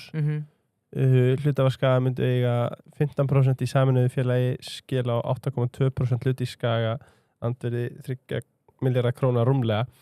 Bjarni Ármannsson kom til okkar og hann var ekki sáttur, sko. Hvað gerðist þarna nákvæmlega, Jón Ásgeir? Og ég ætla bara að skjóta inn í. Raddir að tala að þó að þú sett nú að mæta hinga opinberlega fyrsta sinn, að þú hefur ekki heldur sérstaklega sáttur við þetta? Nei, ég var ekki sáttur við þetta, af því mér finnst þetta ekki alveg make a sense. Nei? Ég hef oft sagt það í litlu hópu og stórum að rauðu liðin passi vel saman, það segja Vísu og Íslandsbanki. Og að láta þetta brotna á og þetta sé ágætis fjárhæði, þá voru það ekki í svona heildarsameiningum þannig að menn hefði ekki átt að geta komist á niðurstu og klára þetta. Þetta var slæmt fyrir bæði fyrirtækin, þetta gekk ekki eftir, sko. Og það er alveg af samvinnu Vís og Íslandsbanka, það hefur náttúrulega komið í ljós, það hefur bara gengið mjög vel. Það er svona ágætismerki það væri hægt að dýpka það samstarf. Og þú sem er fossaðinn í þessu líka? Þú sem er fossaðinn í þessu, en ég held að menn hafa kannski óþarlega gert hlut fossa og stóran í þessu. Okay. Til að lítil eining og hefði verið mjög einfalt fyrir Íslandsbanka að vinna út úr því. Varst þú eitthvað inn í þessum umræðum viðræðum? Nei, það var stjórn Skaga sem að leiddi viðræðunar fyrir hand Skaga og auðvitað er það þannig að mann fá að fylgjast með og ég var mjög fylgjandi því að þetta myndi klárast. Já. Og að því í raun er hagræðingamarkanum telji líka nauðsynleg. Þannig að ég ætla nú að vona að það er nú oft þannig þá var slittin upp úr þá er þetta að taka síman aftur og ég held að það sé tækifæri að hvernig sem að það samtal lítur út en ég held að tækifæri sé ekkert farið. Nei, já, stjórnarformaður Íslandsbanka var náttúrulega hjá okkur í síðasta þætti, hann talaði að það var Skagi sem bakkaði út úr dílnum. Já, það eru 2 sögur í gangi, sko. Þannig að ef að menn eru að rífast yfir því, þá ágætt bara hittast og Og farið við það. Og farið við það og jú, það voru náttúrulega breytingar í stjórn sem hafði náttúrulega einhver áhrif á hvert þetta mál fór, en það sem mér finnst þegar tildurlega lítið bara á milli manna, þá hefði menn átt að gefa því færi að setjast niður og reyna að finna út úr því. Sko. Já, maður væri spenntur að sjá þetta uppfærða upplegg hjá Íslandsbanka því að einmitt Skagi tekur þá ákvörðun frekar bara að slúta þessu frekar en að þið fara að henda einhverjum tilboðum fram og tilbaka. Já, og það er oft stundum í samningaviðræðum að ekkoðið fer með dílinn, sko. Já, mér langar einmitt að spyrja það því, já. Það er bara þannig, sko. Það er oft sagt að peningar fari ekki í fílu og menn að svona þess að horfa til þess. Varstu með eitthvað? Þetta var mín spurning. Já. Heiðar talaði í þetta okkur að skilmálaskjal sé engin samningur enn eitt slíkt og aðstæður hefði einfaldlega breyst í millitíðinni. Sko, Bjarni talaði að, eins og talaði 5 af 7 sem eru nú stjórn Íslandsbanka voru í gömlu stjórninni. Er það bara rétt hjá Heiðar? Mér að skilmálaskjal, þetta skrifa bara á einhvern eldhúspappír og engin formlegið tilbaka við þetta? Ég held að það hefði verið skjalið hefði verið unnið mjög langt og það hefði raun lítið verið fyrir utan skilmálaskjalið. Og það er bara þannig í viðskiptum að menn leika sér ekki að því að rjúa slík samkomulög. Það þarf að, og sérstaklega í þessu réttilega bent á hjá Bjarna að þarna voru stjórnarmenn sem voru búnir að kynna sér málið og samþykkja það. Já. Þannig að ég sé ekki víða að menn gangi og gefi head of terms eða skilmálaskjal og riftið þau, sko.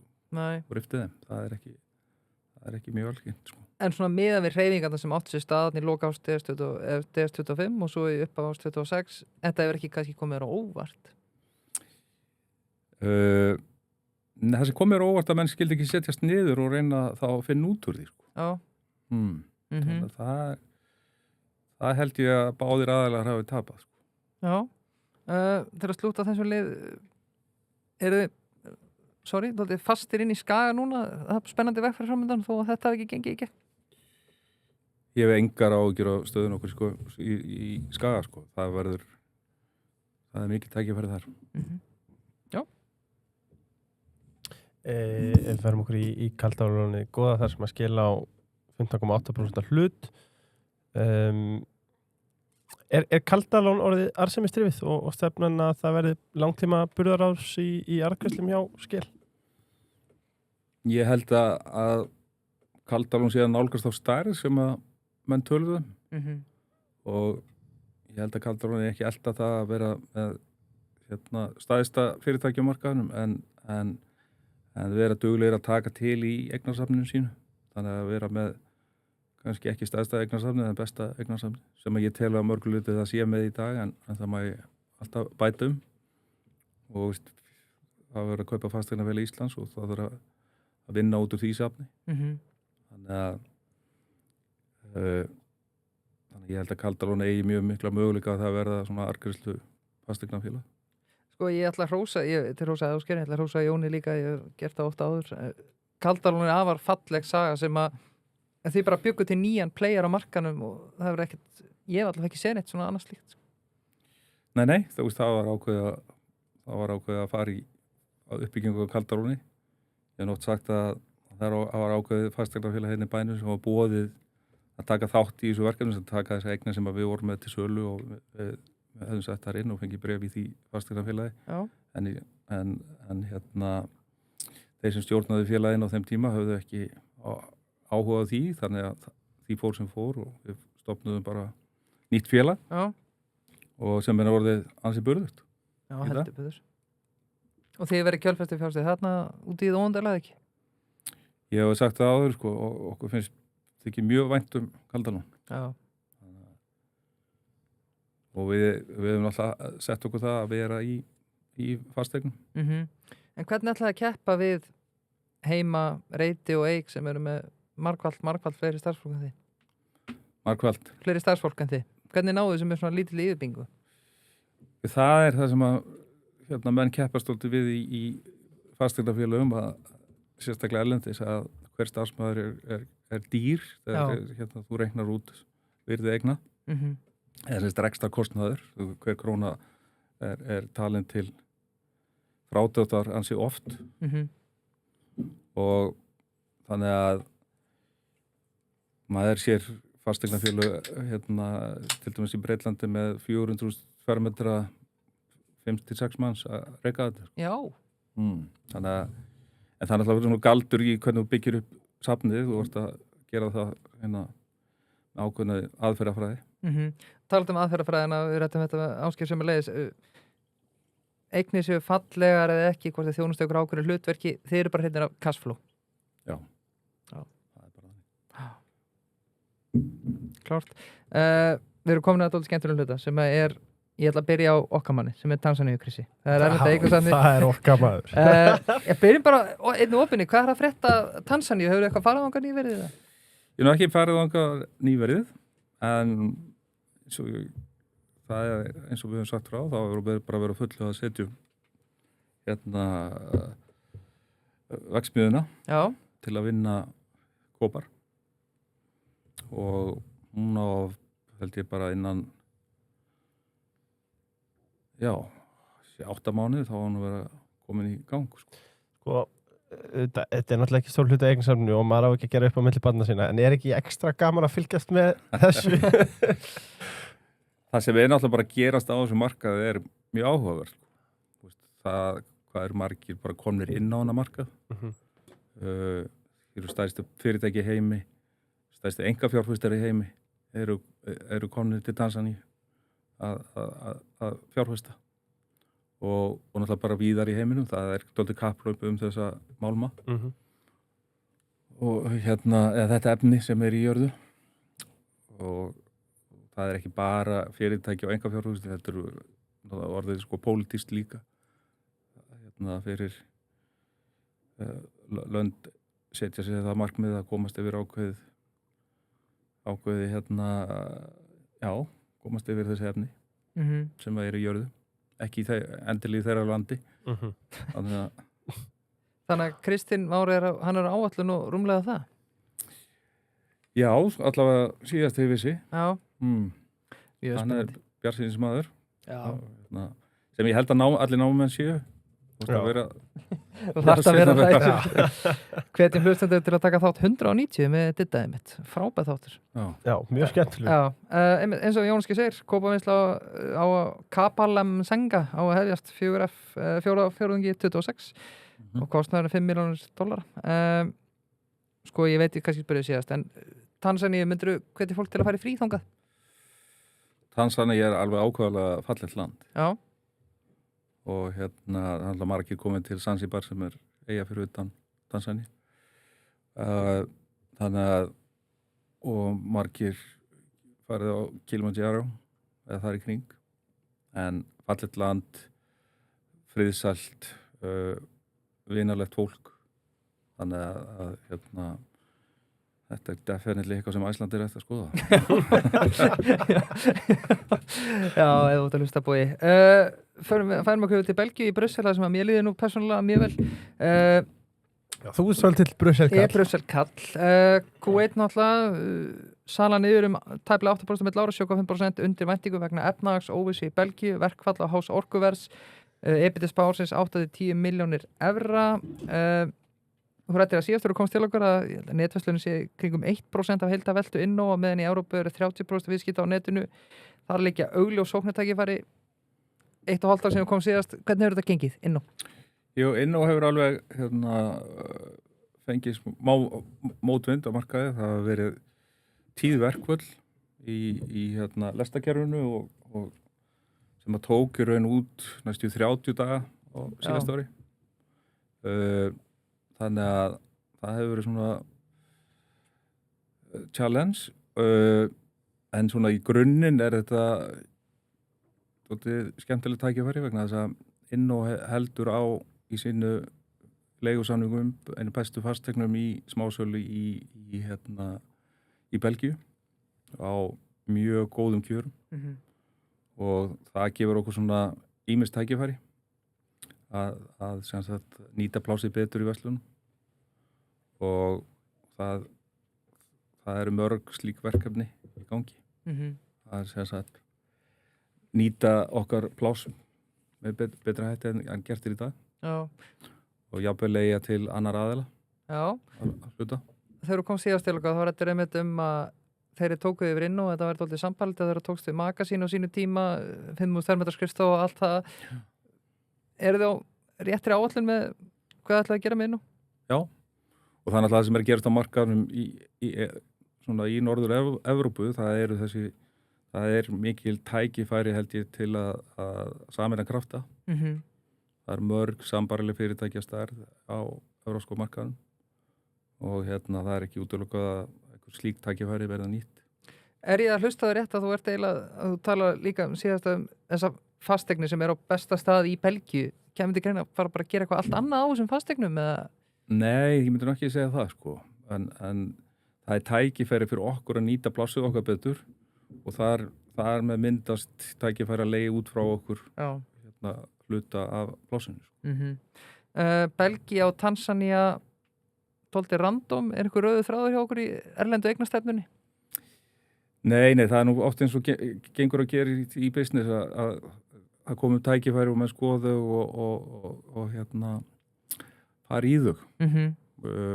Það er alveg ljóst að við vorum að skoða og erum að skoða alltaf með okkar partner í Allianz tækifæri á þessu markaði og það er svona kannski rauði þráðurinn, það samstarf og sjá hvernig menn geti byggt upp verðmæti saman. Skel eru þetta eitt af mínum uppáhaldsfyrirtækjum í Kaupöllinni sko. Þeir eru að sinna hlutverki sem engin annar er að gera á Íslandi sko, og ég má til með að spyrja þig Jón Ásgeir og líklega getur ekki svarað þessu en stendur eitthvað til á erlendri grundu? Er eitthvað sexy í þessa dagana? Já, rosalega mikið. Í alvörunni. Já. Það er við erum alltaf aðeins að segja við höfum ekki tíma þetta. Slá puttan aðeins, já. En við skoðum tækifæri og reynum líka að svona bara, það er náttúrulega ef þú skoðar eitthvað þá kannski dettur eitthvað annað í hug. Þannig að það er nú bara þannig að tækifærin hætti ekki að koma. Nei. Hvort sem þú sért með full fjárfestur eða ekki sko, þá fáum við ýmislegt inn á borð og við erum alltaf að kíkja eftir. Við lýst yfir að svona til framtíðar ætla að vera með 30% efnaðinum erlendis. Það hefur ekki breyst. Já. Einhverja fréttir að vegna eða þurfa að bíða þess? Þú verður fyrstu til að frétta. Já, mikið spennandi. Við fórum aðeins í verðtrygginguna í upphafi þáttar og gjaldmiðlinn góða. Mér langar bara að vaða beint í þjóðaratkvæðagreiðslanum ESB er á döfunni og þú sagðir að lengri röðir inn í sambandi heldur en út úr því og Bretar sjá eftir að fara út. Ég ætla bara að spyrja þér hreint út, hvernig mynd þú kjósa? Sko, kemur þetta að því sem þú spurði mig áðan sko, með viðskiptatækifærin og hvort við værum að kíkja á eitthvað. Ég heldur þurfum að nálgast þetta að ef við sem nei, þá munum við vera að þræta þetta næstu 15 árin í viðbót sko. Hvað er þarna, hvað var þarna og allt það sko. Þannig að ég held að við höfum enga að tapa að skoða þetta. Nei. Ég held að það sé það þýðir ekki ef við ætlum að gera slæman samning sko. Nei. Það er bara ekki sami hluturinn sko. Já, það var fáir gert fleiri díla en þú, ég menna að maður fer ekki inn í samningaverður og allar búin að ákveða að tapa þeim. Nei, það er bara þú endast ekki lengi ef það er markmiðið sko. Nei. Og við ætlum ekki að gefa neitt. Við sjáum alveg þjóðir sem eru líkar okkur bara líður ágætlega inn í þessu samstarfi. Við erum með galla og áhætti í okkar litla gjaldmiðli. Þannig að það er mínum viti mjög sterkt að hafa stærra bakland á bakvið okkur. Af hverju Ekkert mál. Af hverju heldur það sé, ég ætla bara að segja það sé svona ákveðin upplýsingóræði í gangi, einmitt eins og talar það er engin hætta til að kjósa já í fyrsta sinn. Er ykkur upplatna eða hvað heldur? Það er náttúrulega upp sem að vilja halda náttúrulega ef við skoðum þetta þá komumst við að einhverju góðu og það verður til þess að við förum inn í sem væri hræðilegt. Sem væri þá slæmt, þeir sem eru alfarið á móti þessu. En við eigum alveg öfluga samningamenn sem að ef að við sjáum eitthvað að það þurfa að takast á eitthvað til að koma málinu í höfn þá treysti ég alveg að við höfum fólk í það. En það er skrítið að segja nei við að skoða. Já. Er það kannski að þetta fólk er hrætt að við sjáum samningin? Já, einhverjur eru að segja að þetta sé bara tímaðisla. Já. En mér finnst það ekki sanngjarnt að loka málinu þannig. Við skulum bara komast að hvað það það. Já. Og taka þá vjú.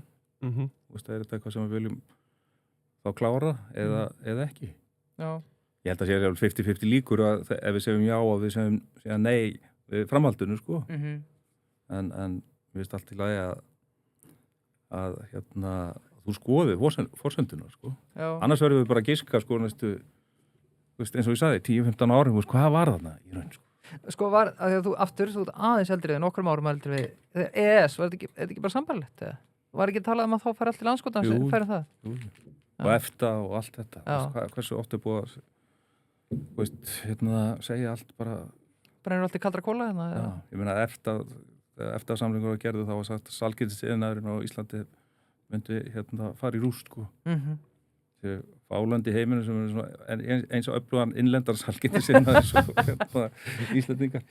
Ég held að það er alltaf þannig að þegar ákveðin hópu þjóðar ræðist bara breytingar hverja sem þær eru.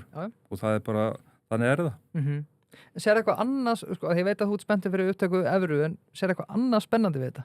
En að því að eins og Heiða talar að við getum tekið upp dollar á morgun, sko? Já, ég meina, það sem ég sé svona frá viðskiptasjónarmiðið þá tel ég náttúrulega að við myndum fá hérna til landsins öfluga erlenda fjárfesta og það fylgir ekki, eins og ég hef sagt, sko, þeim fylgir ekki bara peningur, þetta er líka þekking. Já. Þannig að þekking þjóðurinnar á hinu ýmsa getur líka vaxið, sem er þá mjög gott fyrir framtíðina. Já. Ánar að þengi Jónið þóttinn. Já, ég líka. Ef þjóðin hafnar í ESB er írska leiðin, er það skattalegu kvartarnir raunverulegu kostur? Ertu að tala um Dubai Norðursins? Já. Það hefur verið talað um það. Einmitt, fyrir ég meina, nýtum okkur stöðuna sem við erum í. Já. Við gætum tekið þá leiðina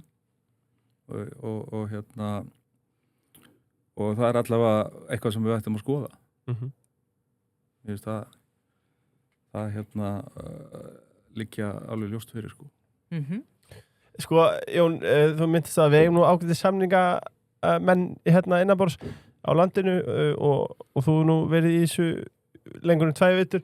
Sko, ef þú ættir að setja saman 3 manna landslið í samningagerð fyrir hönd Íslands, hverju væru þar innanborðs? Já, ég held að, sko, menninni sem að sömdu sem þú útgönguna fyrir erlenda gröfu þeir væru ofarlega lista hjá mér, sko. Já, fá reykinn bara og Benna Gísla og... Hvernig getur þau tapað? Það er ekki hægt. Má sjá, Birkir, eigum við eitthvað hérna fyrir ryttara eða? Já, sko, ég með eina spurningu og svo tekur þú síðasta liðin. ESA-rannsóknin, ég spurði út í hvað var í gangi þar þegar þú komst til okkar síðast. Er því málið formulega lokið og fæst eitthvað skýringu á þessu að lokum? Við höfum ekki fengið skýringu, málinu er ekki lokið, en það verðist verið að sé ekki verið að vinna mikið í því. Nei? Við höfum ekki fengið að vita neitt, sko, en það málið þvæla frá upphafi. Já, ok. Og það er bara ekkert meira? Það er bara ekkert meira, sko. Við fórum aðeins á stúana fyrir þátt og fórum undirbúa okkur eins og við gerum vanlega og já, við erum búin að heyra af okkur heimildamönnum að þú sitt að búa menn á fundi á laugardagsmorgnum eða seinnipart föstudags og menn sé að vera þreyttir á því. Hvað tekur þú marga fundi á viku og hver uppáhalds fundatímiðinn? Hvað meinar þau? Hvað sagði þið þess að? Ég vil tengda svona þér. Ég nú ekki mikið að þrönga mönnum á fundi helgar, sko. Nei. Og en föstudags eftirmyndagar getur ótt verið mjög gagnlegur. Svona í léttari fundi, sko. Já. Tekurðu marga fundi á viku? Já, ég er svona að reyna að setja mig það að vera ekki að funda mikið fyrir hádegi. Já. En það sérstaklega brotna það þegar kemur erlendu verkefnum. Já. Bara út á tímamissum. Herri, Elko menn, glæni í verslun í Smáralundinni maður. Hvernig verður að fá sér Galaxy síma í Elko? Wow. A36 með Galaxy gerfugrindinni, fær mér að segja Galaxy Fit 3 sem kaupauka. Nice. Já, ekki er það slæmt og Galaxy Buds, en ef ekki að velja Elko vöruvikunar. Já, sem er fáanlega í Smáralundinni. Ég var að setja á, já, það er Garmin Approach, það er svart, 114.995, en það er að sjálfsögðu uppselt af vef. Já, ok. Þannig að sem er bara betra, þá hefur fólk tækifæri til þess að kíkja í verslun. Sessor, lausnir Sessor eru mótaðar til að skila mælanlegum árangri og styrkja reksturinn til framtíðar og ég held að þetta sé partner sem að margir ættu að kynna sér sem að eru í rekstri og vilja, að því að eins og þú veist Birkir, þá fleitir tekninni ansi hratt fram þessa dagana. Heldur betur. Og með nýri hönnun, tækni og verklagi þá fækka Sessor mannlegum aðgerðum, auka hraða og bæta áræðanleika. Ég get nú ímynda mér að flestir hafa eitthvað það að gera í sínu daglega rekstri. Jú. En fröken Reykjavík, sko, Birkir, þú fórst þarna helgina. Ég fór á föstudaginn, í ribbaið. Og hvernig var þetta? Það var helviti gott, en það sem að, maturum var geðveikur. Ribbaið. En staðsætingin er enn betri og þjónustan og atmosfærið, eða andrúmsloftið var eiginlega, þetta var bara geðveikt. Beint á móti MR auðvitað. Já. Svo sólaportið þarna. Þetta var helviti gott, ég mælu með það. Já, fröken Reykjavík maður. Kvikmyndaskólinn. Langar þig að vinna við kvikmyndir, sjónvarp eða stafræna miðla? Ertu með brennandi áhuga á þessum þrem atriðum sem ég nefndi? Kvikmyndum, sjónvarp eða stafræna miðlun? Kvikmyndaskóli Íslands býður einstakt tækifæri til að haslaði völl í ört vaxandi kvikmyndagerð á Íslandi eða hvar sem er í heiminum. Já, geri. Flugvallaskvillan.is, einkaakstur á Keflavíkurflugvöll og það er bara leifstur Reykjavík fram og tilbaka frá 24.225 krónum. Bókar á netinu fyrir 1-18 farþega og fær 5% afslátt ef þú bókar báðaleiðir. Þægilegast og fljótlegast. Lengjan setti spennu í leikin og tippa á lengjunni og já, ef þannig nú er HM framöndan maður nú er HM framöndan og ef þú klikkar þá ertu auðvitað stiðið baki á íslensku íþróttalífi þannig að við vinnum þóttu töpum eins og bakalútur hvað árið Sútöp, tvínheft og teinótt jakkaföt úr ull, hör, jafnvel silki já, finnur sumar jakkafötur í Sútöp. David Jones, hvað haldið að Sigurjón Ernir hlaupari tækja alltaf með sér í hlaup? Hvað er með í bókanum? Þú er held að vera hlaup. Já, nei. En það er David Jones að sjálfsög, Mango, Ginger, Lime Twist, auðvitað hættulega gott líka. Spurning hvort hann sé eitthvað að tróða Mango líka hana í bókan sinn. Frumeri, ekki að góti óvissuna. Með hvað sem er í eftirdræði því að frumeri skoðar hjólísi, fellísi og tjaldvagna og tryggir að þetta sé allt upp á 10. Hvað segir strategísku stjórnandi við fundamenningu á Íslandi? Eru ómargi fundir á Íslandi? Allt ómargi. Já. Ég var einmitt í Indlandi eins og stæðsta fyrirtæki þar og þar á reglan að innanhúsfundur bara 1 dag í viku. Ok. Ekki að enga þvælu, sko, ekki. Já. Þannig að síðan held ég að það sem að ég hef þá reglu að byrja fundin alltaf kortir yfir. Þannig að þá er mætingin betri. Fólk er komið inn í herbyggi, það er allt og mikið að fundir sem byrja á heilan tímanum er að byrja 6 mínútur yfir eða 10 mínútur yfir en það verðist verið að þú byrja 15 mínútur yfir. Já. Þá er fólk einhvern veginn komið í hús. Þetta er brilljant. Og það gera þetta því. og láta vera í 45 mínútur. klókur. Ef við berum saman Jón Ásgeir 2004 og 2026 þá var Baugur stærsta íslenska fyrirtæki erlendis og bara stærsta fyrirtæki erlendri. Í dag Skel með 58 milljarða í heildareignir. Hvað eins og hvað öðruvísi í hvernig þú hugsar áhættu og díla í dag? Ég myndi halda svona einföldu myndinni að láta, ég vil látið eiginfjárhlutfallið fylgja aldrinum. Já. Það ekki svo regla. Nei, nema ætlum að það sé ekki ansi mikið þróskaðari. Já. Ég var undirbúin með þáttina ákvæði að horfa aftur við til þetta Agla Egil Helgason, það alveg frábært. Hvetjum alla til að gera það.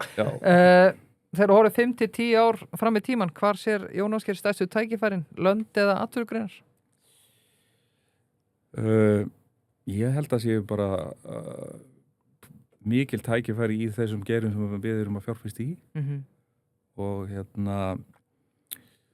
svona landfræðilega held ég að við verðum einhvers staðar Evrópu megin í okkar fjárfestingum þó að við erum alltaf að kynnast í svona fyrirtækjarekstri og nú bara gaman að því með sparhópnum sem eru 50 lönd og maður sest niður borðið með þessu fólki og það eins og bara Asíumarkaðurinn, Afríkumarkaðurinn og fleira sem Sparir byrjar að vinna á að menn að koma með viljið skoða fjárfestingu í Spar í hinn og þessum löndum þannig að hver veit það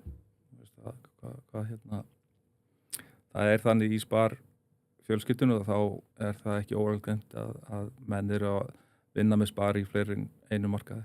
Já, spennandi. Baugur Group Volume 2, það möguleiki eða þetta allt annar leikur sem þú spila núna? Allt annar leikur. Klart. Herri, ég ætla að hleypa þér rittarspöngum sem er síðasti liðurinn. Síðasti liðurinn, já. Jón Ásgeir í sólina. Góða verið. Hann fær að grilla í sænsku treyjunum. Já. Heimir rýður á sofa í ykkur.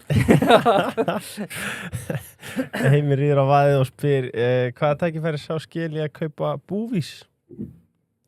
Búvís? Já. Keyptu Skeli búvís? Ég ætla að styrka svo að keypta. Ég ætla að skoða það. Skoða það, hættu við það. Já. Sá engin tækifæri. Nei, ég held að vera eitthvað samkynningsstofnunar. Já, andskotin, svo við komum aftur að því. Þessi nafnlaus, ertu tennismaður fyrst og fremst og ertu bæði að spila og horfa? Já, ég spila og horfi, mér er gaman að horfa á tennis. Það er virkilega gaman að horfa á tennis, Ekkert endilega bestu spiluna, heldur líka svona milli deildina, Hver er svona þinn uppáhalds tennismaður? Er það Federer, Nadal? Federer var náttúrulega algjör snillingur, En já, hann er svona, þó hann sé búin að setja spaðan á hilluna. Svo er náttúrulega Djokovic, bara með aldur, Djokovic, Bubbi Mortis, svona svipaðir týpur, Þinn var í formúlunni í ár? Það er Monaco í dag. Já, það gekk ekki vel hjá hann, Hann komst ekki úr spori. Verstappen, það er þinn maður. Það er villin, það er rosalegt. Já, þannig að það er náttúrulega ótrúlegt það að sjá Kimi, hvernig hann ótrúlegt. Gera þetta, alveg magna. Geggjaður í dag. Hver eru þeir sem þú er hitt á ferlinum sem hafa komið mest á óvart? Forstjórar, forsetar, fjárfestar, einhver sem skýtur upp? Erfið? Já, þetta er náttúrulega erfið spurning, en ég hef stalt Jack Wells alltaf svona standa upp úr. Það er eins og ekki náð því að hitta Buffett, alltaf svona smá idol. Svo Clinton, svona forseta levelin, þá var með Clinton alveg, hann var. Við hvað aðstæður hittir hann? Við unnum saman og sín tíma verkefni í Afríku fyrir Clinton sjóðin. Auðvitað, já. Vorum samvinnuverkefni. Já. Hann var bara svo ótrúlega mikil professional hvernig hann gat talað endalaust, blaðalaust og undirbjóð sér mjög vel að þekkja nöfn á fólki sem voru að heilsa kannski 50 manns og var með rauðinal og tæri og Já, virkilega svona professional politikus sko. Já. Mest krefjandi aðili sem þú er unni með í gegnum árin? Ásgeir eitthvað. Það var hispuslaust. Hversu miklu máli skiptir það að vera með, gaman að þessi skuli fylgi í kjölfari, hversu miklu máli skiptir það að vera með gott stjórnendateymi og hvernig er þitt að standa sig, spyr Sólveig Þorsteinsdóttir? Já, mitt fólk er bara að standa sig bara mjög vel sko. Þannig að ég get nú ekki sagt þetta annað. Auðvitað ekki gallalaust en... Nei, og krefjandi. Já, og krefjandi. Hrósamlokan, hún er alltaf góð. Jón B. Rolfsson spyr já eða nei 29. ágúst. Já. Það var já. Já, það var bara að kíkja á þetta. Já. Guðmundur Ásgeirsson spyr hver er veltuaukningin í Netto Salavei eftir breytingarnar? Já, veruleg. Trúið því. Heiðar Þórisson spyr hvað drífur þið áfram í þessu? Verðandi búin að koma þér fyrir og þurfa ekki að vinna? Akkur ekki bara vera í golfi, klífa Mount Everest og hjóla í kringum hnöttin? Góð spurning. Jú, þetta er alveg þetta er góð pæling sko. Ég held sem típun sem ég sko muni ekki verða sækist þetta að vera retired en hugsalega þarf maður að nota meira af árun í önnu verkefni. Já. Þannig að, en eins og ég hef sagt, ég hef gaman að þessu, ég var ekki að gera þetta ef þetta leiðilegt eða kvöð. Þannig að með ég hef gaman að þessu, þá held ég áfram í þessu. Ertu ekki bara þannig típa að þú munt verða hands-on þangað til að þú bara kveður okkur?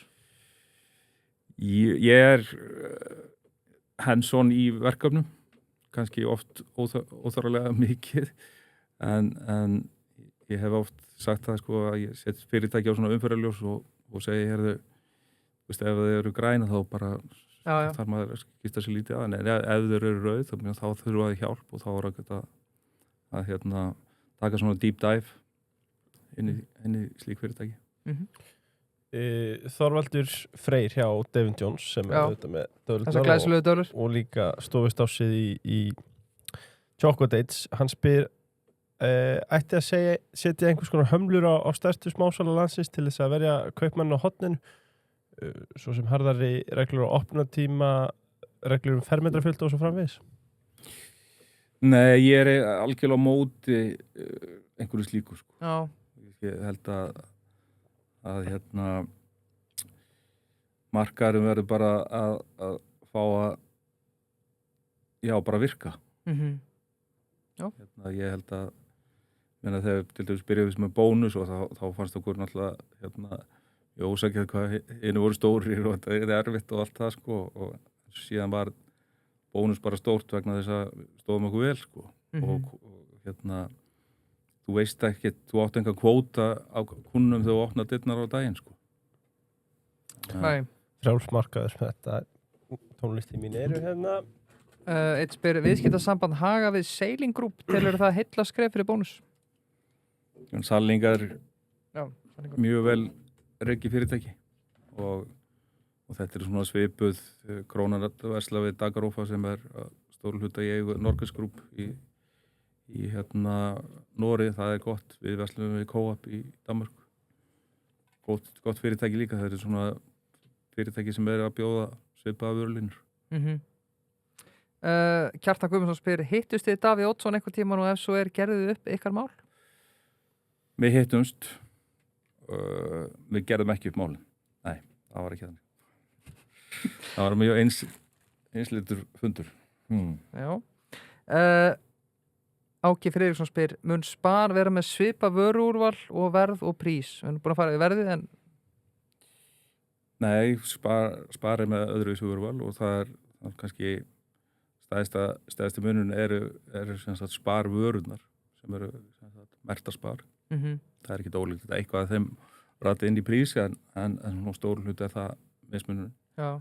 Og svo má hrósa ykkur líka fyrir Iceland Foods sem að eru komið inn í Netto og annað. Já, við erum búin að efla samstarfið í Iceland Foods og erum að vinna með þeim á Norðurlöndunum líka að dreifa vörum. Daniel Gauti spyr 1 ráð til ungs fjárfesti sem að byrja að fjárfesta í dag. Já. Og ef þú ert að fjárfesta í hlutabréfum, þá myndi ég segja, horfðu út fyrir landið. Hérna miksaðu, því að lokal fjárfestingin ekki, þó þekkir það betur sko, þá myndi ég svona líka skoða hvað að gerast á erlendum mörkuðum. Brynja Már spyr, hver þín skoðun á takk-krónum hjá Hugum? Ég nota það mjög lítið. Já. Ok.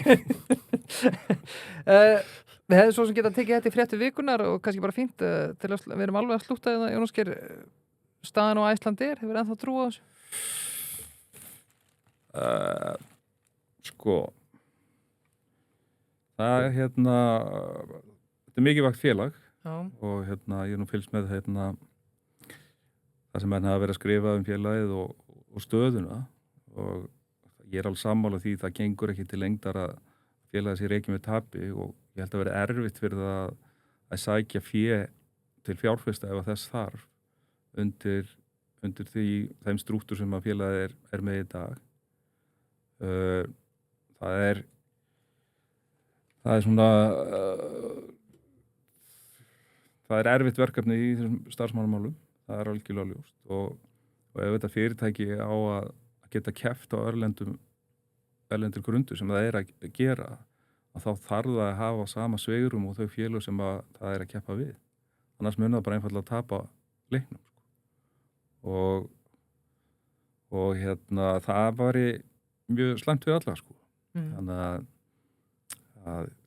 það þarf eitthvað að breytast. Ég held að það sé alveg klárt. Og vonandi ber manni gæfu til þess sko. Það er alveg ljóst að ef maður rætti þetta félag sjálfur hvað maður myndi gera sko. Já. Ég ætla að geta Nei, fólk getur getið sig það. Ég geta fara í details í því en breytingar þörf. Já, og lokaspurningin hún ekki alltaf svo sama, hann hefur komið svo oft áður. Lúkas Leó, hver hárrútínaðinn? Spyr fyrir vin, spyr Lúkas Leó. Hver hárrútínan? Sko, ég með 2 gerðar klippingum. Já. Það sumar og vetur. Já. og steytar á sömurinn. Já. Og já, það bara sama, veist, maður það bara að þóa þetta og blása þetta og... Já. Glæsilegur. Jón Óskar Jónasson, takk fyrir daginn og takk fyrir komuna. Takk fyrir.